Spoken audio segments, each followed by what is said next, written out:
Start બચ્ચું camera હવે start થશે હજી વાર છે ત્યાં આપણે હું અહીં લખી દઉં એટલે કોઈ ન કે હું મોઢો આવ્યો હા હવે નવમો પાઠ આપણે લેવાનો છે ધીસ પીસીમાં જવાનું સૌથી પહેલા પ્રી ડ્રાઈવ ઉપર ક્લિક કરશો એટલે ભાવેશ કાકડિયાના ફોલ્ડરમાં સુદર્શન ચક્ર નવમો અમાર નથી લેવાનો લેક્ચર પણ હવે અમને હું કેમ બતાવું નવમો પાઠ છે એને આપણે લેશું ને આની નીચે મૂકી દઈશું બરોબર છે વૈદ્યા પીપીટી હમણાં બહુ મસ્ત છે હો હા નવમા પાઠનું આ પીપીટી છે ક્યાં ગઈ આ રે તો નવમો પાઠ આપણો અહીંથી ઓકે આ બધામાં આવું જ આવે છે એ તો રહેવાનું બરોબર છે ઓકે ચાલો થઈ ગયું આ તમારો ફોટો ન મૂકો તો ન હાલે તમને જોતા જ હોય અહીંયા હા તો એ આપણે કરવું પડે અને આ રીતે આ કરી દઈશું ઓકે સ્ટાર્ટ થઈ જશે કેટલી વાર જો 2 મિનિટની વાર છે પૂરી 2 મિનિટ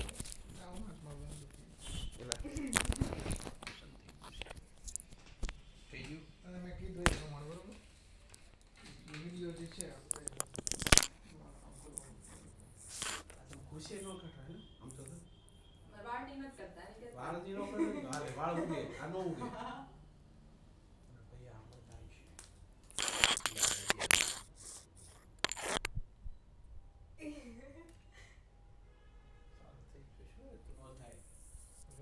સ્ટાર્ટ ક્યાં કર્યું છે ભલે રેકોર્ડિંગ જોવે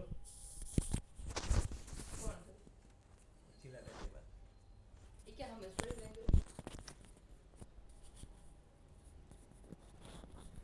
પાણી ભરીએ ને તો ભરે દો હા ભરી આવી દે એક ગ્લાસ ઊભી છે હાવ કામ કરતી નથી તે પેલા નહીં નાસ્તો નહીં ખાલી પાણી બીજું તો છે ને ખાલી પૂછું તું મારી જેમ લાગીશો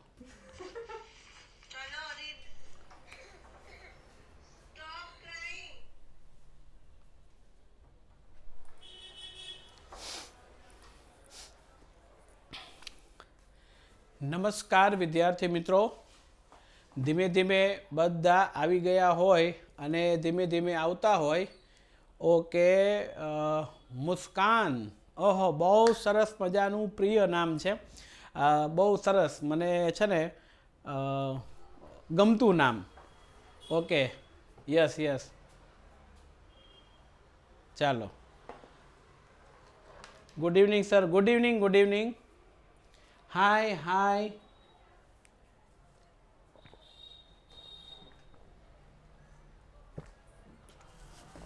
ઓકે સમયસર ને ટાઈમસર બધા આવવા મળ્યા છે યસ હા હું વાત કરતો હતો કે સૌથી પહેલાં મુસ્કાન મને બહુ નામ ગમે મુસ્કાન મારી દીકરીનું નામ એ મુસ્કાન રાખવું હતું પણ ઘરમાં મારું ચાલ્યું નહીં બહુમતી થઈ નહીં એટલે પછી નામ ન રખાણું બહુ સરસ મજાનું નામ છે ઓકે ફટાફટ ધીમે ધીમે જટાજટ હા હા પછી મેશવા રાખ્યું પણ મુસ્કાન મને હતું જ યસ ઓકે સરસ ચાલો આજે નવમા પ્રકરણની વાત આપણે કરવાના છીએ અને નવમા પ્રકરણની પીપીટી બરોબર છે યસ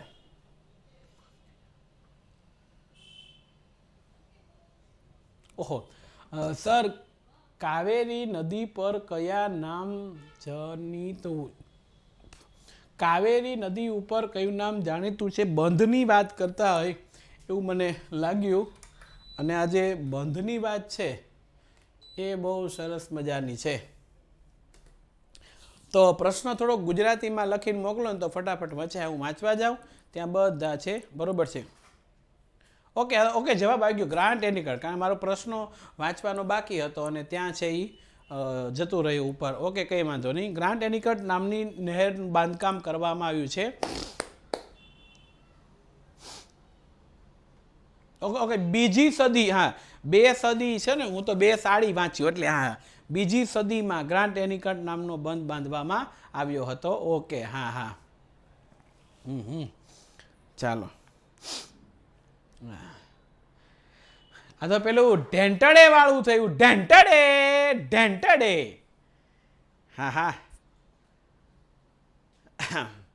હું ભારતના વિદ્યાર્થી તરીકે શપથ લઉં છું કે ગમે તેવી મુશ્કેલીઓનો સામનો કરીને પૂરા આત્મવિશ્વાસ સાથે યુથ વિદ્યાકુલ દ્વારા જે ભણાવવામાં આવે છે તે પૂરી નિષ્ઠાથી ભણીશ ખોટી વાતોમાં આવીશ નહીં ખોટી કોમેન્ટ કરીશ નહીં હું મારા ગુરુજી અને માતા પિતાનો આદર કરીશ હું એવી દરેક પ્રવૃત્તિનો ત્યાગ કરીશ કે જે મારા લક્ષ્યને મેળવવા માટે બાધારૂપ થતી હોય છે. ઓકે, વેલ ડન અને ખૂબ સારું. અને ખૂબ સારુંની સાથે આપણે સારું ભણવાનું ચાલુ કરી દઈએ, કારણ કે પછી કેવું થાય કે બીજા છે એ આપણને ધક્કા માર્યા કરે કે મારો લેક્ચર છે, મારો લેક્ચર છે, મારો લેક્ચર છે. સૌથી પહેલાં પ્રસ્તાવના તમને થોડીક શીખવી દઉં કે માનવીનું અસ્તિત્વ, પછી એનો વિકાસ, એનું પ્રગતિ બધું સંસાધનને આભારી છે. અને માય ડિયર ફ્રેન્ડ, આદિકાળથી કુદરતી પાસેથી વિભિન્ન ચીજવસ્તુ મેળવીને આપણે આપણી જરૂરિયાતોને પૂર્તિ કરી છે. એમાં જંગલ સૌથી મહત્ત્વનું સંસાધન છે. અને જંગલનો સામાન્ય અર્થ એવો થાય વૃક્ષો, વૃક્ષો, ઝાખરા કે ઘાસનો સમુચ્ચય. સમુચ્ચય એટલે થાય મોટો સમૂહ. કુદરતી વનસ્પતિ એ કોને કહેવાય? તો એવી વનસ્પતિ કે જે માનવીની સહાયતા વિના આપમેળે ઉગી નીકળી હોય તો એને કુદરતી વનસ્પતિ તરીકે કહેવાય છે. અને બીજું એનું નામ છે અક્ષત વનસ્પતિ. ભારતમાં આ પ્રકારની વનસ્પતિ હવે માત્ર હિમાલય, સુંદરવન અને થરના રણમાં જ દુર્ગમ વિસ્તારમાં જોવા મળે, કારણ કે જ્યાં જ્યાં મનુષ્ય પહોંચી ગયો છે ત્યાં ત્યાં આવું કાંઈ જોવા મળતું નથી. તમે જુઓ, રેસિડેન્ટ એરિયા કર્યા હોય તો જંગલોનો વિનાશ કર્યો હોય, શોખ ખાતર ને વિવિધ પ્રાણીઓનો શિકાર કર્યો હોય, બરોબર. તો મુદ્દો આપણો એ છે કે જ્યાં જ્યાં મનુષ્ય પહોંચી ગયો છે ત્યાં ત્યાં આ પ્રકારે ક્યાંય પણ જંગલો વસવાટ રહ્યું નથી. ઓહો, કંઈ વાંધો નહીં, મોડું થયું હોય તો don't worry, bye happy. Okay, મારું અંગ્રેજી કાચું પાકું છે. એટલે હવે જંગલોનું વર્ગીકરણ કરવાનું છે. તો જંગલોનું વર્ગીકરણ થાય તો વહીવટીય માલિકી વ્યવસ્થાપનની દ્રષ્ટિએ આમ જોવા જાઓ તો જંગલોના 3 પ્રકાર છે પડે છે. એમાં સૌથી પહેલું વહીવટીય દ્રષ્ટિએ જંગલના પ્રકાર, એમાં પહેલું અનામત જંગલો. મિત્રો, અનામત જંગલો શું છે? તો કે સરકાર પાસે, એટલે કે સરકારી તંત્ર પાસે, એટલે કે સરકારના અંકુશમાં હોય એવા જંગલો. એમાં લાકડા કાપવાનું કે એમાં સુકાઈ ગયેલા લાકડા વીણવાનું કે પ્રાણીઓને ચરાવવા માટે પ્રવેશ માટે સખત મનાઈ હોય છે. એટલે અહીંયા 2 જ વસ્તુ યાદ રાખવાની. એક, સરકારી તંત્રના અંડરમાં અને એમાં તમામ પ્રકારની પ્રવૃત્તિ કરવાની મનાઈ છે. બીજું છે સંરક્ષિત જંગલો. મિત્રો, જે જંગલો સરકારી દેખરેખ નીચે કરાયા હોય અને વૃક્ષોને કોઈ પણ જાતનો તમે નુકસાન ન પહોંચાડો, હાનિ પહોંચાડ્યા વિના એમાં લાકડા વીણવા માટે જઈ શકો પણ વૃક્ષો કાપી ન શકો. પશુઓને ચરાણવાની સ્થાનિક લોકોને છૂટ હોય છે. એટલે 2 બાબતો યાદ રાખવાની કે સરકારી તંત્ર જેની દેખભાળ કરે છે અને એમાં વૃક્ષોને હાનિ પહોંચાડ્યા વગર લાકડા વીણવાની અને પ્રાણી ચારવાની સ્થાનિક લોકોને, જો શબ્દ પ્રયોગને જોજો, શબ્દ પ્રયોગ કર્યો છે કે સ્થાનિક લોકોને છૂટ આપવામાં આવી છે, બધાને નહીં, ત્યાં જે સ્થાનિક લોકો વસવાટ કરે છે એને. પછી આપણને ત્રીજું આપ્યું અવર્ગીકૃત, નથી અનામતમાં નથી સંરક્ષિતમાં, કે ટૂંકમાં જેનું વર્ગીકરણ હજી સુધી થયું નથી તો એને કહેવામાં આવે છે અવર્ગીકૃત જંગલો. તો અહીંયા વૃક્ષોને કાપવાના કે પશુ ચરાવવા ઉપર કોઈ જ પ્રતિબંધ નથી, તમે તમારી રીતે પ્રાણીઓને ચરાવી શકો છો. બીજું, માલિકી, વહીવટ અને વ્યવસ્થાપનની દ્રષ્ટિએ 3 પ્રકાર. એમાં પહેલો પ્રકાર છે રાજ્યની માલિકી, એટલે કે આ તમામે તમામ નિયંત્રણ રાજ્ય અથવા તો કેન્દ્ર સરકારના અંડરમાં જે નિયંત્રણ આવે છે એ આ છે. અને મોટાભાગના જંગલો સરકારી વિસ્તારમાં હોય છે. બીજું છે સામુદાયિક વન, એટલે કે જ્યાં સ્થાનિક સ્વરાજ્યની સંસ્થાઓ, આ શબ્દ યાદ રાખો, સ્થાનિક સ્વરાજ્યની સંસ્થાઓ, એટલે કે એમાં કોણ કોણ આવે? તો એક ગ્રામ પંચાયત, બીજું નગરપાલિકા, ત્રીજું મહાનગરપાલિકા અને ચોથું છે એ જિલ્લા પંચાયતનું નિયંત્રણ હોય છે. ખાનગી જંગલો, આ પ્રકારના જંગલોમાં વ્યક્તિની માલિકી હોય. મિત્રો, ભારતના કેટલાક એવા વિસ્તારોની અંદર બહુ મોટી બધી જમીન ધરાવતા લોકો હોય છે, વારસાગત જમીનો મળી હોય છે, પણ એ જમીનની અંદર એણે ઉત્પાદન કાર્ય ન કર્યું હોય તો એમને બંજર ઉજ્જડ પડી હોય તો એવા વિસ્તારોની અંદર આવી જમીન હોય છે. તો એમાં ઓડિશા છે, મેઘાલય, પંજાબ, હિમાચલ પ્રદેશમાં આ પ્રકારના જંગલો વિશે જોવા મળે છે. જોકે આ પ્રકારના ઘણા ખરા જંગલો ક્ષત અક્ષત્ર અવસ્થામાં, ક્ષત વિષક્ત અવસ્થામાં એટલે કેવા તો કે છૂટા છવાયા અને આમ જોવા જઈએ તો એને કહેવાય ઉજ્જડ, છૂટા છવાયા અથવા તો ઉજ્જડ પ્રમાણની અંદર રહેતા હોય છે. બીજું, ઓ માય ગોડ, એકદમ મજામાં છીએ, આખે આખું સમૂહ પાણી પીવા આવ્યું છે. જંગલનો રાજા છે, સિંહ છે અને એની વાત છે. ચાલો આગળ આપણે સરસ મજો નિર્વનીકરણ એટલે કે ઓકે સર કાલે તાસ હશે. હા, કાલે તાસ રાખ્યો છે, હું ગોઠવવાનો છું. હમણાં સાહિલ સર અને જિજ્ઞેશ સર સાથે વાત કરી લઉં એટલે અમારે એક સાથે કોમ્બિનેશન ન થાય. બરોબર છે? ઓકે, હા. ચાલો હું શું કહેતો, હા, નિર્વનીકરણ કોને કહેવાય? જંગલો, નિર્વનીકરણનો સામાન્ય અર્થ એવો થાય કે જંગલોનું નષ્ટ થવું. તે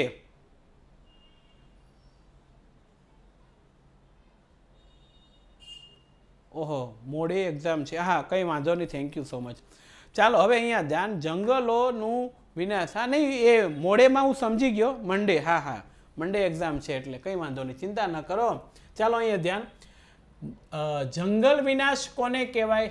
2-3 ગુણમાં આપણને પૂછે તો જંગલોનું નષ્ટ થવું એ નિર્વનીકરણ અથવા તો જંગલ વિનાશ કહેવાય. અને ઊંચા દરે નિર્વનીકરણ થાય તો દેશને જ નહીં સમગ્ર વિશ્વની મુખ્ય સમસ્યા છે. માનવીના વિકાસ યાત્રાનું એને પરિણામ કહેવાય. કેમ તો કે કુદરતી રીતે પણ વૃક્ષો વિનાશ થાય છે, પણ માનવીની હસ્તક્ષેપથી જે વિનાશ થાય છે એની તુલનામાં ન ગણીએ એટલે ઓછા છે. કુદરતી રીતે તો ક્યારેક જંગલની અંદર આગ લાગે અને વિનાશ થતો હોય, પણ મનુષ્ય કાયમિક માટે વિનાશ કરે છે, એ રહેઠાણ માટે કે કોઈ પણ રસ્તા બનાવવા માટે કોઈ પણ રીતે. તો નિર્વનીકરણની અસર શું? તો માય ડિયર ફ્રેન્ડ, નિર્વનીકરણની મોટી જ અસર આપણે હમણાં કોરોના કાળમાં જોઈ ગયા. ઓક્સિજનની કમી મહેસૂસ પડવા મળે ત્યારે બહુ પ્રકારની પરિસ્થિતિ સર્જાય. તો એવું જ અહીંયા છે. પહેલું છે વ્યાપક રીતે અસર. કાર્બન ડાયોક્સાઇડનું પ્રમાણ છે તે વધે છે અને જેના કારણોસર ગ્રીન હાઉસ ઇફેક્ટનું પ્રમાણ વધે છે. બીજું કે વૃક્ષોનું આચ્છાદન એટલે વૃક્ષોને દૂર કરવામાં આવે, એટલે વૃક્ષોને કાપવામાં આવે છે ત્યારે માટીનું જમીનથી ધોવાણ થતાં અહીંયા ધોવાણ થાય ને ફળદ્રુપતાની સમસ્યા વધે છે. એટલે સમસ્યા વધે એટલે શું? ફળદ્રુપતાનું પ્રમાણ સતત ઘટતું રહે. સતત ફળદ્રુપતા છે એ ઘટે અને સતત ફળદ્રુપતા ઘટે એને કહેવામાં આવે છે સમસ્યા.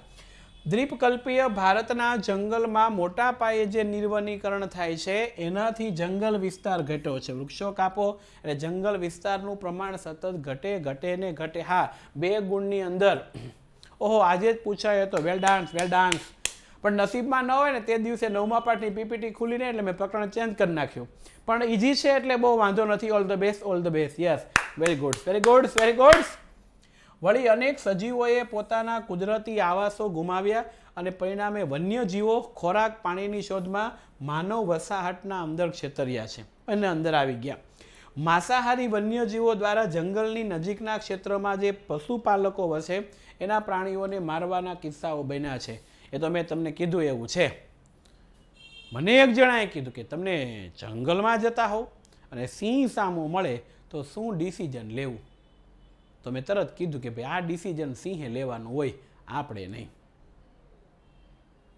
બરોબર છે? હા. ઓહો, દ્વીપકલ્પીય એટલે કે દક્ષિણ ભારતમાં 3 બાજુએ પાણી અને જમીન સાથે ઘેરાયેલ દ્વીપકલ્પ કહેવાય છે. હા, કાલે તો કીધું પણ આજે તાજું કરાવ્યું. રિવિઝન ચાલે ને? રિવિઝન બરોબર છે? હા, એટલે ચાલો રિવિઝન આગળ. રિમોટ મારા હાથમાં છે. હા. આ બધાય તમે જો જરખ ને સિંકારા ને વરુ ને ગોરાડ ને એકસિંગી ભારતીય ગેંડો ને ગીબન ને કાશ્મીરી મરુગ ને બાજ ને કલકલિયા સારસ, ઘણા બધા પક્ષીઓ છે એ આપણી સામે છે. હવે આ જંગલો કપાય છે તેને અટકાવવા માટે શું કરવું જોઈએ તો એની વાત આપણને આપવામાં આવી છે અને એ વાત છે વન સંરક્ષણ અંગેના ઉપાયો જણાવો. બહુ સરસ મજાનું અગત્યનો અને IIMP પ્રશ્ન છે. હા, એટલે ખાસ જરા ધ્યાન રાખજો. નવો કલર આપણે લેવાના છે, તો કલર લેશું યેલ ગ્રીન્સ. ચાલો, શું હા, પહેલું તો કે જંગલ વન સંરક્ષણ માટે શું કરી શકાય? પહેલું કે લાકડાના વિકલ્પો શોધવા પડે.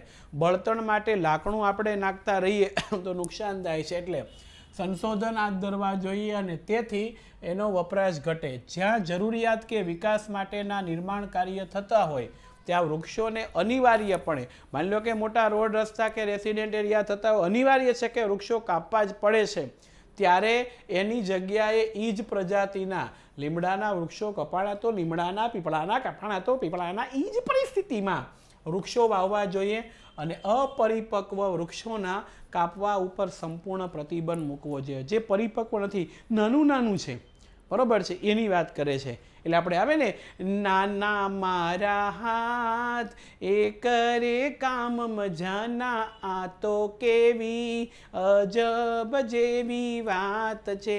નાક મારું નાનું એ સૂંઘે ફૂલ મજાનું, એ તો કેવી અજબ જેવી વાત છે. આંખ મારી નાની એ જોતી છાની માની, એ તો કેવી અજબ જેવી વાત છે. પોગ મારા નાના એ ચાલે છાના માના, એ તો કેવી અજબ જેવી વાત છે. બરાબર, આ દુનિયાની વાત છે, અજબ જેવી વાત છે. એટલે અપરિપક્વ હોય, નાના નાના છોડ હોય તો એને કાપવા જોઈએ નહીં. આમાં આપણને લ્યું ઉદ્યોગોથી જંગલોમાંથી જ કાચો માલ મેળવે છે, તેથી ભવિષ્યની જરૂરિયાતના સંદર્ભે વનીકરણ થાય. વનીકરણ એટલે કે વધારે પડતા વૃક્ષોનું વાવેતર થાય ને એવું કરવું જોઈએ. અને ઇકો ટુરિઝમ વિકાસના નામે જંગલની સ્થિતિ, ઇકો ટુરિઝમ એટલે વારે વારે જંગલ વિસ્તારમાં ફરવા જવાનું ને આવું બધું થાય, તો એવું થવાથી ત્યાં પોલિથીનની કોથળીઓ ફેંકી આવે ને પેલું શું કહેવાય, ગમે એમ તમે વિચાર તો વાંદરાને ઢેબરા ખવડાવે. હવે એણે કોઈ દી ખાધા હોય, બિચારા પેટમાં દુખે એને મરી જાય. એટલે જેને જે ખોરાક હોય એ જેને ખવડાવવું પડે. હા, હવે આપણને કોઈ ઝાડને પાનને આપી દે ખાવા મળો તો આપણે હેરાન થઈ જઈએ. ઝાડા ઉલટી કરી નાખે બિચારાને. હા, જો કોકે તો પીઝા રહેવા દેજો ભાઈ, મરી જશે બિચારા પ્રાણીઓને. એને જે અનુકૂળતા હોય એ ખોરાક દેવો પડે. અહીં ધ્યાન રાખો. એટલે સ્થાનિક લોકોમાં જનજાગૃતિના કાર્યક્રમનું આયોજન કરવું અને શાળા કોલેજોમાં શીખવાતા પાઠ્યક્રમ એટલે અભ્યાસક્રમમાં આ અંગેની વિગતો સમાવી, જેનાથી વન સંરક્ષણની જરૂરિયાતો ઊભી થઈ હોય તે પૂરી કરી શકાય. બીજું છે ઘાસચારો અને બળતણ માટે સામાજિક વનીકરણ. ભાઈ, સામાજિક વનીકરણ એટલે સમાજના લોકો દ્વારા જાહેર રસ્તાઓ કે સરકારી જમીનો ઉપર બિનપડતર ઉજ્જડ જમીન ઉપર જ્યારે વૃક્ષારોપણ થાય છે ત્યારે એને કહેવાય છે સામાજિક વનીકરણ. એને પ્રોત્સાહન આપવું અને બળતણની જરૂરિયાતમાં લાકડા વપરાશને બદલે સૌર ઉર્જા, કુદરતી વાયુ જેવા વિકલ્પો અપનાવવા, વન સંસાધનોનો કરકસરભર્યો ઉપયોગ કરવો અને કીટક ક્ષતિગ્રસ્ત દૂર કરવા. હવે જો કોઈ જીવાત પડી હોય એને કીટકો કહેવાય અને એ વૃક્ષો વિનાશ થતો હોય તો એને એકાદું વૃક્ષને દૂર કરવા જેનાથી એનો ચેપ બીજાને ન લાગે, બરોબર છે. અને અન્ય તંદુરસ્ત વૃક્ષોનો વિકાસની પ્રક્રિયા ઝડપી બને. દાવાનળ, જ્યારે આગ લાગી હોય જંગલમાં ને ભારે નુકસાન થયું હોય ત્યારે શમન બુઝાવવા માટે રાષ્ટ્રીય સ્તરે અલાયદું એટલે એકલું તંત્ર રાખવું જોઈએ. એ ખુદ હાથમાંથી ખેંચી ગયું. ઓકે, ખુદ હાથમાંથી ખેંચી ગયું હોય તો ઇટ્સ ઓકે, તો એને ખબર પડતી હશે કે આને પિઝા કહેવામાં આવે છે અને એને આપણે આ રીતે ખાઈ શકાય છે, બરોબર છે. હા, તમે ખાતા હો એટલે અનુકરણ કર્યું હોય, પણ સારું થયું કે એનું ટોળું આવીને આખું બધું ન લઈ ગયું, નકર તમે ખાધા વગર ના રહી જતે. હા, એટલે હવે ધ્યાન.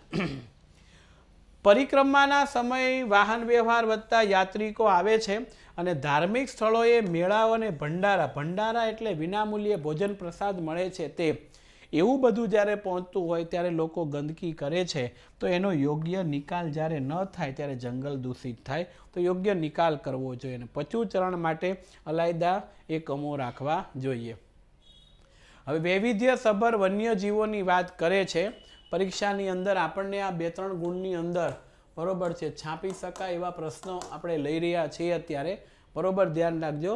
વૈવિધ્યસભર વન્યજીવ શું કહે છે તો કે ભારતમાં આબોહવા ભૂપૃષ્ઠની દ્રષ્ટિએ વિવિધતા જોવા મળે છે. જીવજંતુઓ ઘણા બધા, પશુ પક્ષીઓ ઘણા બધા, વનસ્પતિઓ ઘણી બધી અને પશુ પક્ષીઓની લગભગ આ ધ્યાન રાખજો 15 લાખ જેટલી પ્રજાતિ ભારતમાં છે. આ MCQ કે હેતુલક્ષીમાં પૂછાય. એમાંથી 81,251 જેટલી પ્રજાતિ છે એ ભારતમાં જોવા મળે. વિશ્વમાં ટોટલ 15 લાખ અને એમાંથી ભારતની અંદર જોવા મળતી હોય તો 81,251. જૈવ વિવિધતાની દ્રષ્ટિએ જોઈએ તો આ ધ્યાન રાખજો ભારત વિશ્વમાં 12મા સ્થાને છે અને ભારતની અંદર યુરોપ ખંડ, બીજો આફ્રિકા અને એના 3 પ્રકારના વન્યજીવો જોવા મળે છે. એટલે એશિયા ખંડના પ્રાણીઓ તો ખરા જ, સાથે સાથે યુરોપ ખંડ અને આફ્રિકા ખંડ એમ 3 પ્રકારના વન્યજીવો ખૂબ મોટા પ્રમાણની અંદર જોવે. હા, આપણને છાપ્યું હોય છે પરીક્ષામાં એટલે ઘણી વખત ધ્યાન રાખવું. હા, પછી આફ્રિકા ખંડમાંથી આવેલા ઝરખ હોય, શિંકારા હોય, યુરોપિયન વરુ, જંગલી બકરી, કાશ્મીરી મૃગ, દક્ષિણ પૂર્વ એશિયાઈ હાથી, ગિબન, વાંદરાની જાત છે તે આવી ગઈ અને વૈવિધ્યની અંદર કાળા રંગના રીંછ, એક છીંગી ભારતીય ગેંડો આ વિશિષ્ટ પ્રાણી, હરણ છે, વિવિધ પ્રકારના સાપ તો ખબર ને વિવિધ પ્રકારના નહીં, આજે 2 કલાકનો નથી, આજે 1 hour છે. કાલે જોઈશું કેવા પ્રકારનું છે. સાપ તો ખબર ને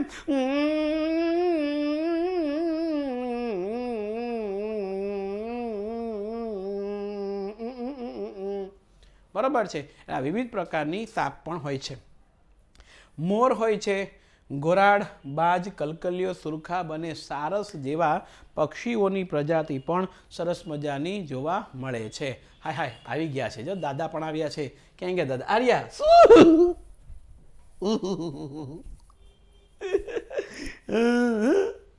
ચાલો આવી ગયા છે. હા આવી ગયા છે. હા ચાલો સ્ટાર્ટ કરીશું.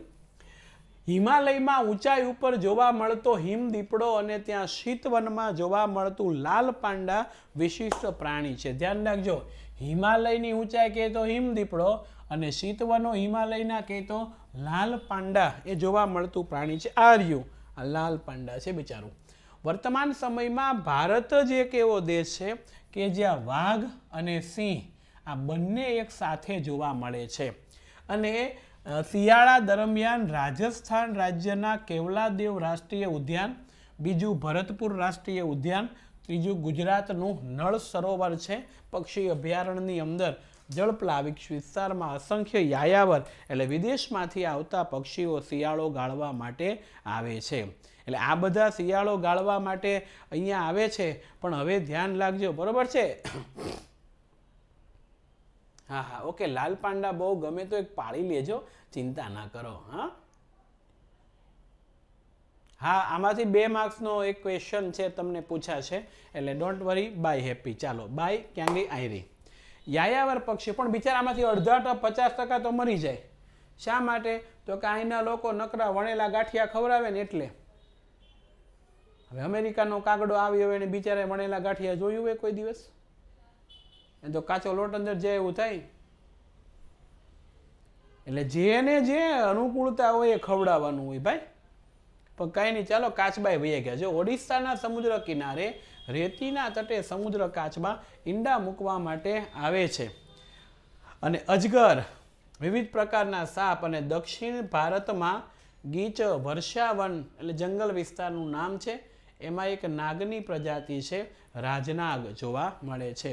એટલે વર્ષાવનોની અંદર રાજનાગ જોવા મળે છે. હા એટલે 100% સાચી વાત મારી છે. મારી વાત ક્યાંય ખોટી નથી, કારણ કે આપણને બરોબર છે જરૂરિયાત હોય એ પ્રમાણે આપણે ખાતા પીતા હોઈએ તો એને પણ જે જરૂરિયાત હોય એ પ્રમાણે.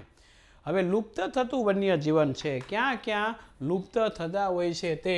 આજે વિશ્વમાં અસંખ્ય વન્યજીવો વિનાશની આરે ઊભા છે. ગઈ સદીની શરૂઆતમાં હાયલા વાઘ સમગ્ર ભારતમાં જોવા મળતા હતા. પરીક્ષામાં પૂછાય છે ગત સદીમાં વાઘ ચોં જોવા મળતા હતા. તો વાઘ ઈડર, અંબાજી, પંચમહાલ ને ડોંગ જિલ્લામાં જોવા મળતા હતા. અને આજે ગુજરાતના જંગલમાંથી વાઘ હાયલા સંપૂર્ણપણે નષ્ટ થઈ ગયા છે, એટલે વાઘ અહીં નથી. ભારતના જંગલમાંથી ચિત્તો બિચારો તો હા ઊંધો થઈ ગયો, જો નષ્ટ થઈ ગયો એકદમ ગયો. અગાઉ ભારતના જંગલમાં સહજ એટલે સરળતાથી જોવા મળતા પક્ષીઓ ભાગ્યે જોવા મળે. એમાં ગીધ, ગુલાબી ગરદનવાળી બતક, સારસ નામનું પક્ષી, ઘોવડ એ ભવિષ્યમાં લુપ્ત થવાની તૈયારીમાં છે. ઓહો, કોઈક તો બિચારું ખતમ બાય બાય ટાટા કરવા મળ્યું છે. કંઈ વાંધો નહીં, વાંધો નથી, ચાલો. એટલે આ બધું ગયું. પૂર્વોત્તર એટલે અરુણાચલ પ્રદેશના પૂર્વ ભાગની અંદર વ્યાપક પ્રમાણમાં ચિલોત્રો નામનું પક્ષી જે આજે સરળતાથી જોવા મળતો નથી. નદીના મીઠા પાણીમાં જોવા મળતી ઘડિયાળ, પેલી બાંધવાની નહીં, હા મગરની વાત પડે છે, એ પ્રજાતિ અને ગંગા નદીમાં જોવા મળતી ગંગે ડોલ્ફિનની માછલી ઉપર સંકટ છે. ઓડિશા, ગુજરાતને રાજ્યમાં સમુદ્ર કિનારે ઈંડા મૂકવા આવતા કાચબા છે એની સંખ્યામાં ઘટાડો નોંધાયો. કેમ? તો કે ગુજરાતના લોકો વાર તહેવાર પ્રસંગે દરિયા કિનારે ફરવા માટે વહી જાય. પેલા કાચબાઓ છે બિચારા દરિયા કિનારાના કાંઠે આવી રહેતી હોય એમાં ખાડો કરી ઈંડા મૂકીને પાછા એ જતા રહી, વળી પાછા એને ખોરાક આપવા માટે આવે. આ રીતનું હોય છે ને આપણે ક્યાંય જોયા કાઢવા વગર આમ ફરવા જઈએ, હાથમાં એક નારિયેળ પાણી, એક મકાઈનું એ ભુટ્ટો લીધો હોય, ખાતા જતા હોય, ફોટો પાડતા હોય, અને ત્યાં અચાનક જ ફોટાની સાથે કોઈક ઈંડું છે બિચારું મરી જેમ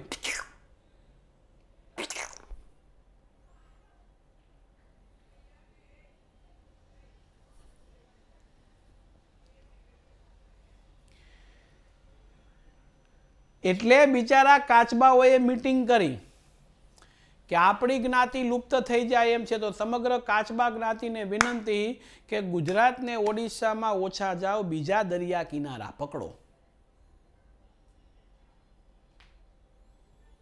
એટલે ધ્યાન રાખવું પડે ભાઈ, આવતા ઓછા થઈ ગયા.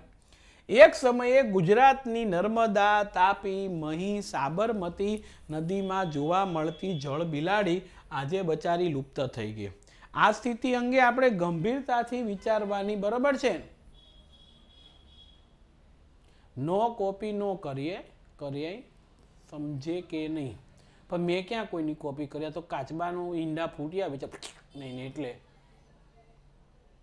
હા એટલે આપણે કરો. હા ના એટલે વાંધો નહીં. નકર આને મિમિક્રી કહેવાય, મિમિક્રી. બરોબર છે? હા મિમિક્રી. એટલે મારું હોય તો મને કહેવાની, એમાં કોઈ વાંધો નહીં. મિમિક્રી બીજાની જ થતી હોય, આપણી પોતાની ન થાય. તો ગંભીરતાથી આપણે વિચારવાની જરૂર છે ને. હા હાલા આમ તો જો પ્રશ્ન આપણો છે વન્યજીવ વિનાશના કારણો છે. પરીક્ષામાં પૂછી શકાતો મોસ્ટ આઈએમપી પ્રશ્ન છે, વન્યજીવ વિનાશના કારણો જણાવો. જંગલ ક્ષેત્રની અંદર વન્યજીવોનો વિનાશ કેમ થયો? તો કે ઘાસ ભૂમિ. ઓહો, આજે આવ્યો તો વેલડાન્સ.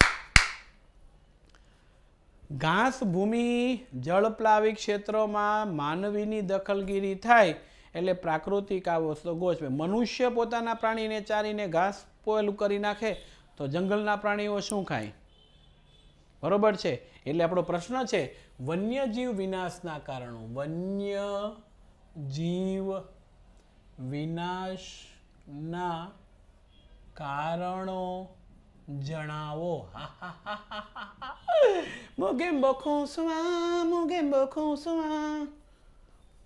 જંગલ વિનાશ થવાને કારણોસર પ્રાકૃતિક અસમતુલા સર્જાણી એનું મુખ્ય કારણ છે. આપણું ઘર પડી ગયું હોય તો આપણે ક્યાં જઈએ? એટલે એની છેવટની અસર વન્યજીવો પર છે. જંગલ એમના માટે ઘર છે. પછી કેટલીક વખત પ્રાણીઓ છે એનું શિકાર થાય. શા માટે? વાળ મેળવવા. ખાલ એટલે એનું ચામડું, હાડકાં, શિંગડા, નખ, અને કેટલીક વખત શિકાર શોખથી થતો હોય છે. અને મનુષ્યની લોભ લાલચના કારણે જંગલોનું અતિ દોહન કરવું એટલે એનું કાપવું, એનું પ્રમાણ ઘટાડવું. ક્યાંક સડકો બનાવવા, ક્યાંક બહુહેતુક યોજનાના નિર્માણમાં, ક્યાંક ખનિજ મેળવવા, નવી વસાહતો અને શહેરીકરણ થતાં વન્યજીવો છે એટલે જંગલોનું પ્રમાણ ઘટ્યું અને વન્યજીવો છે એનું પ્રમાણ એની અંદર ઘટે છે. શા માટે આવું થાય છે? કે એની પાછળનું રીઝન છે કે મનુષ્ય પોતાના માટે વૃક્ષોને કાપે અને વૃક્ષોથી ભરેલું જંગલ એમના આશ્રય સ્થાન છે એ પછી એને મળતું નથી. બરોબર? એટલા માટે આ મુદ્દો આપણને આપ્યો છે. પછી ઘાસચારો, બળતર, પશુચારણ માટે જંગલો ઉપર દબાણ સતત ને સતત વધી રહ્યું છે અને વધતું જતું આ સતત દબાણ એ આપણને ક્યાંક ને ક્યાંક હેરાનગતિમાં મૂકે છે. બીજું, જંગલમાં અનેક પ્રજાતિ આગના કારણોસર વિનાશ, એ બચ્ચા સેવવાની કે ઉછેરવાની પરિસ્થિતિમાં થાય તો એક તો વિનાશ થવાના હોય અને વિનાશ થતા જાય છે. અને પોતાના કુદરતી આવાસો ગુમાવે ત્યારે ખોરાકની શોધમાં આવા જે બધા પ્રાણીઓ છે, ધ્યાન રાખજો, આવા જે બધા પ્રાણીઓ છે એ પ્રાણીઓ એ માનવ વસાહતમાં ખોરાકની શોધમાં આવે ને માનવ વસાહતમાં વાહનોની કોકની સાથે અથડામણ થાય છે. બરોબર છે? બરોબર? ખાસ ધ્યાન રાખજો, કોઈ પણ પ્રકારના વાહનો હોય તો એની સાથે તમે ઘણી વખત જોયા હોય છે કે ભાઈ જંગલમાંથી રસ્તો પસાર થતો હોય તો તેવા સંજોગોની અંદર પ્રાણીઓ છે એ બિચારા હેરાન થતા હોય, રસ્તો ઓળંગતા એ છે એની રડફેટે ચડી જાય, આમ જલતા બિચારા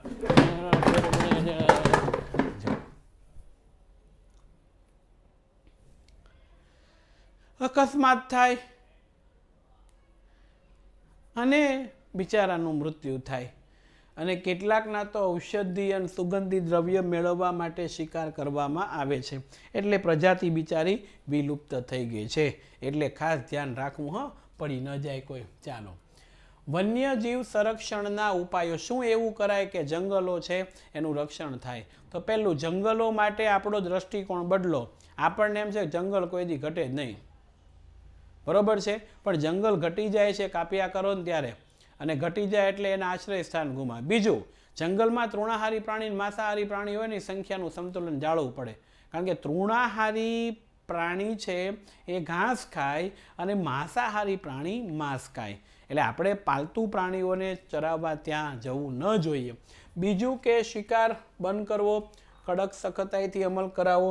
જંગલમાં કોઈ ગેરકાયદેસર ખનન ઉત્ખનન કાર્ય થતું હોય તો બંધ કરવો, અને જો આવું કરે તો કડક દંડને સજાની જોગવાઈ. અને વન્યજીવોના પ્રજનન કાળમાં ખલેલ ન પહોંચે એવી વ્યવસ્થા પણ સરસ કરવી જોઈએ, જેના કારણોસર એમના પછીના બચ્ચા કે ઈંડાનો જન્મ થઈ શકે. નહીતર ત્યાં પછીની પ્રજાતિ રહેતી નથી. જંગલ ક્ષેત્રમાં માછીમારી બંધ કરો. વન્ય પેદાશોનું જે એકત્રીકરણ કરવાનું છે એ બંધ કરો.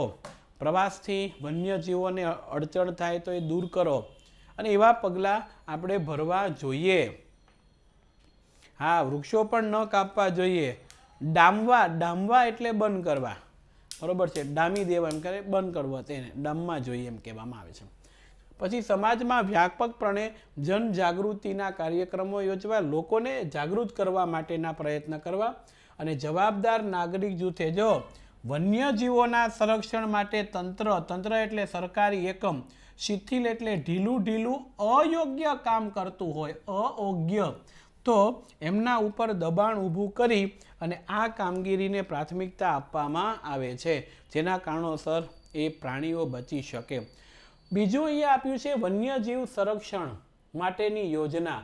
દબાણ ઊભું કરવું એટલે ફરજિયાતપણે એ કરે એવું જ કામ કરવું.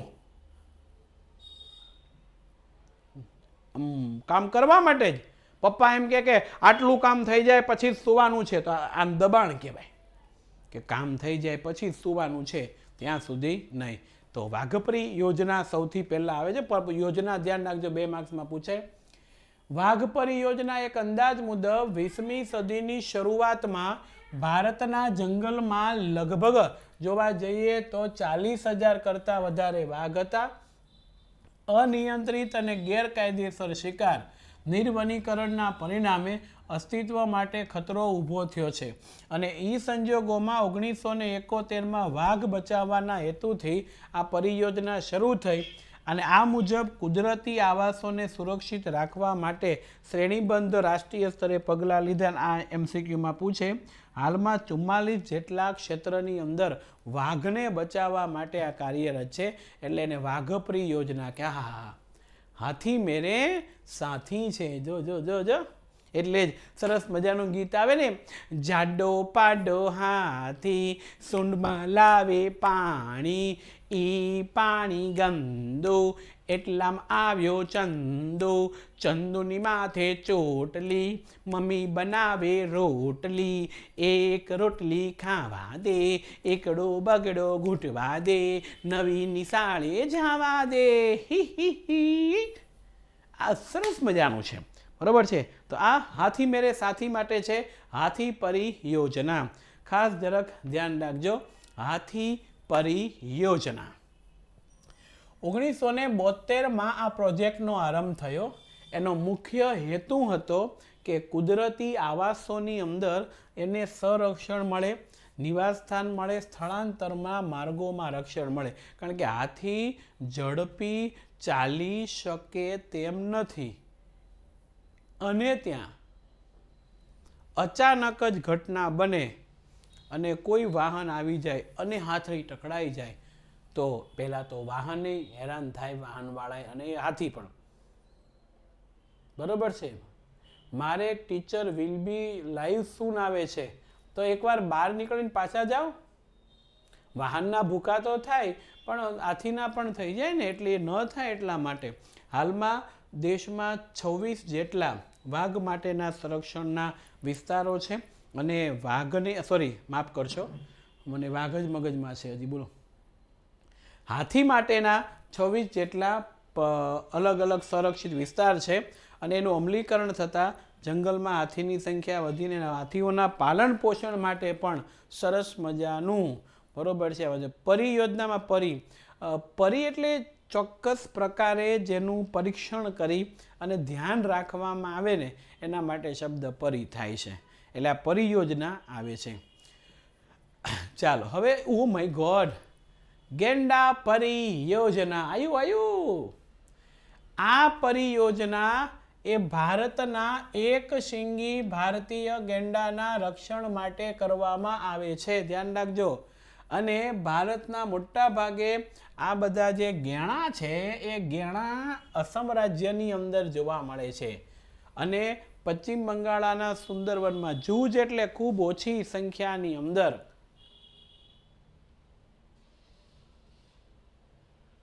હા, ગયા વર્ષે કોઈ કે હાથીને પેલું ફટાકડા ખવાડી દીધા, એના પેટમાં જેને ફૂટ્યો, બહુ દયનીય વસ્તુઓ હતી. હા, એ વાત છે. હા, એટલે આ સો સેડ વસ્તુ બહુ ખરાબ કહેવાય છે, એટલે લોકોને દયાભાવના પણ નથી, બરોબર, એટલે આપજો. અને ભારતમાં રાઇનો વિઝન 2020 આ એક યોજના મુજબ 3000થી પણ વધારે ગેંડાનો લક્ષ્યાંક રાખવામાં આવ્યો છે. અને ઓહો માય ડિયર, ખુશખબર, હે હુર્રે, ખૂબ જ સરસ મજાની ખુશખબર આવી ગઈ છે. ઓહો, આ 3000ની વસ્તી સુધીનો લક્ષ્યાંક રાખ્યો છે, એ વધી ગયો છે. Well done. એટલે આપણે ત્યાં ગેંડાની સંખ્યા વધી ગઈ છે.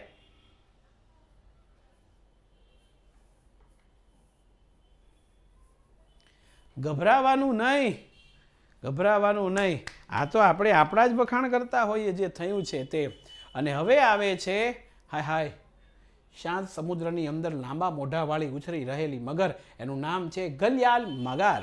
એટલે આવે છે ગલિયાલ મગર. મીઠા પાણીમાં જોવા મળતી મગરની આ પ્રજાતિ 1970ના દશકામાં લુપ્ત થવાને આરે હતી અને ભારત સરકારે પગલાં લઈ અને ચાલુ કરી દીધી. અને હવે આવે છે ગીધ સંરક્ષણ. મિત્રો, ગીધ છે એ એક પ્રકારે કુદરતી સફાઈ કામદાર છે અને એ મરેલા એટલે કે મૃત ઢોરનું માંસ ખાય છે, બરોબર. અને 9 જેટલી પ્રજાતિ છે એ જોવા મળે છે અને ગીધોની સંખ્યામાં થયેલા અસાધારણ એટલે બહુ મોટો જે ઘટાડો થયો. એટલે 2004માં આ જે પરિયોજના છે એ અમલની અંદર આવી હતી. હા, હિમાલયના હિમવત દીપડા યોજના છે. હિમાલયના 3000 મીટરની ઊંચાઈએ પ્રદેશમાં જોવા મળતી આ પ્રજાતિ બરફની અંદર રહે અને સ્થાનિક લોકો એ જાણકારીના અભાવે એને વધે એની જાગૃતતા લોકોમાં હોય, કારણ કે સ્થાનિક લોકોને જાણકારી ન હોય તો એનો શિકાર પણ કરતા હોય, ધ્યાન ના આપતું હોય. તેથી આ યોજના ઈસવીસન 2000માં શરૂ થઈ. એ સિવાય કાશ્મીરી હંગુલ પરિયોજના, લાલ પાંડા પરિયોજના, મણિપુરના રાજ્યની અંદર જોવા મળતી હરણની પ્રજાતિ માટે મણિપુર થામિલ પરિયોજના, ગંગા બ્રહ્મપુત્રમાં જોવા મળતી ગંગા ડોલ્ફિન યોજના પણ સરસ મજાની છે. હા, જંગલોમાં ફરવાનું છે જો, એટલે જ આવ્યું છે સેવ જંગલ, સેવ બડસ, સેવ બડસ. રેડી?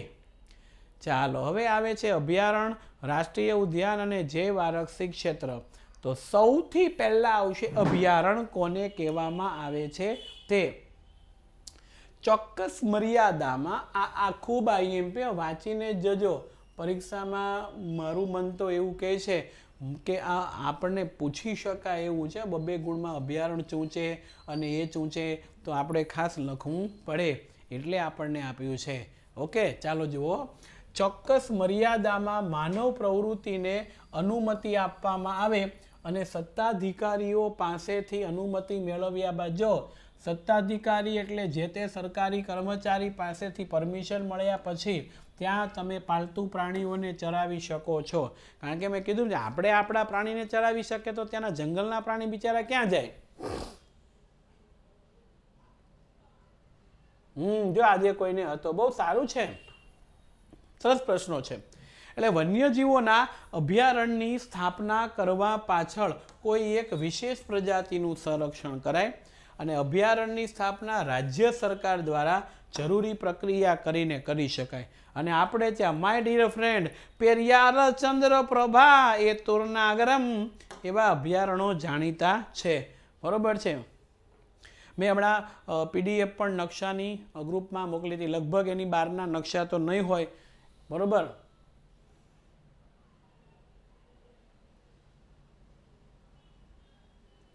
ઓકે, બહારના હતા. ઓહો, હા, બહારના હતા. બહારના હતા, હા કે ના? ઓકે, હા. તો ચાલો, કયું બહારનું હતું કોઈ મને કહેશે? કોઈને બહારના નકશા આવ્યા હોય એવું કોઈ હોય તો? રેલમાર્ગ હતો. ઓહો, ચાલો. હા, રેલમાર્ગનો નકશો ઓલરેડી તમને PDF કરીને મેં ગ્રુપમાં મૂક્યો હતો.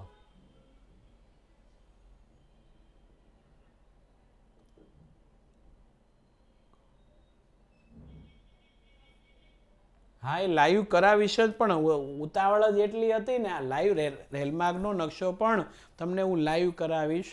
બરોબર છે. Don't worry, bye happy. બરોબર, ઓકે. હા,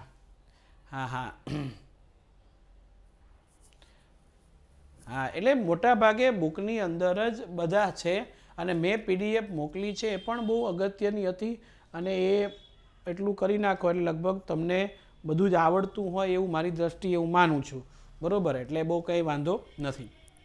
ઓકે, એટલે વાંધો નહીં. ચાલો, એટલે આ હવે અભયારણ્ય છે.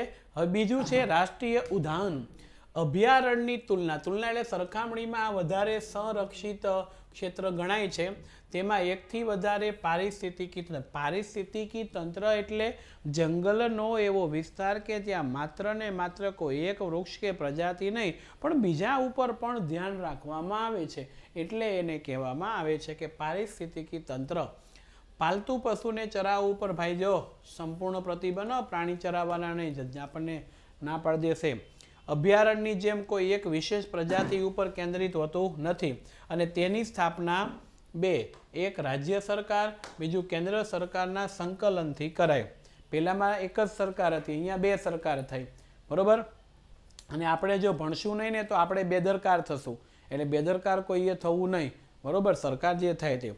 કાજીરંગા, કોર્બેટ, વેળાવદર, દરિયાઈ રાષ્ટ્રીય ઉદ્યાન, ગીર દચીગામ વગેરે અગત્યના રાષ્ટ્રીય ઉદ્યાન છે. અને હવે આવે છે રાષ્ટ્રીય ઉદ્યાનની સાથે સાથે જૈવ આરક્ષિત ક્ષેત્ર. ફર્સ્ટ સાઈડ બતાવું. ઓકે, ફર્સ્ટ એટલે પહેલી સ્લાઇડ તમારે જોઈએ છે. ઓકે, હા, આ અભયારણ્યની વાત છે. ત્યાં રાજ્ય સરકાર જ હતી એ પ્રક્રિયા. અહીંયા રાજ્ય અને કેન્દ્ર બંને સરકાર છે. પહેલાં પણ એ જુઓ ને તો પ્રાણીઓ અને પશુઓ ચારવા માટેનું છૂટ હતી, બરોબર છે. ચોંગે જ્યારે અહીંયા તમે જુઓ સંપૂર્ણ પ્રતિબંધ છે. ઓકે, આ ધ્યાન રાખવાનું. હવે આપણે ધ્યાન રાખજો, જૈવ આરક્ષિત ક્ષેત્ર એની રચના આંતરરાષ્ટ્રીય માપદંડ એટલે દુનિયાના દેશો માટે થઈને કરાય છે. સંયુક્ત રાષ્ટ્ર દ્વારા એનું આયોજન કરીને માપ રખો છે. એટલે પ્રાકૃતિક ક્ષેત્ર અને સાંસ્કૃતિક ક્ષેત્ર બંનેનું વિવિધતાનું સંરક્ષણ કરવાનો હેતુ હોય છે. અને તે ક્ષેત્રમાં થતી બધી જ વનસ્પતિ, જીવજંતુ, જમીન ઉપરાંત ત્યાં વસતા માનવ સમુદાયના જીવનશૈલીનું પણ સંરક્ષણ કરાય છે, બરોબર છે. પારિસ્થિતિકી તંત્ર એટલે પ્રકૃતિના તંત્ર દ્વારા જંગલો, વૃક્ષો, પહાડો, નદીઓ બધું સમાનતાથી ચાલતું હોય અને એની અંદર આ બધું વસવાટ કરતું એને પારિસ્થિતિકી તંત્ર કહેવાય. 9મા ધોરણની અંદર આ તમે ભણી ગયા છો, પણ માસ પ્રમોશનને કારણોસર માંડ 9મું ચાલુ થયું, ત્યાં બંધ થઈ ગયું. એટલે આપણને ખબર જ ન હોય કે આવજે કાગડા કઢી પીવા. ચાલો, જૈવ વૈવિધ્ય બાબતે સંશોધન અને પ્રશિક્ષણની ખાસ સવલત ઊભી છે. અને દોષિત વિસ્તારોમાં જો આ પ્રકારે ઘોષિત એટલે જાહેર થયેલા વિસ્તારમાં જો તમામ પ્રકારની બહારની માનવીય ગતિવિધિઓ એ સંપૂર્ણપણે પ્રતિબંધિત હોય છે. અને સરેરાશ વિસ્તાર 5000 ચોરસ. આ એક ધ્યાન રાખજો. જૈવ આરક્ષિત ક્ષેત્રની વાત કરે તો જૈવ આરક્ષિત ક્ષેત્રમાં સરેરાશ વિસ્તાર 5000 ચોરસ કિલોમીટરનો હોય તો એને જૈવ આરક્ષિત ક્ષેત્ર કહેવાય, બરોબર.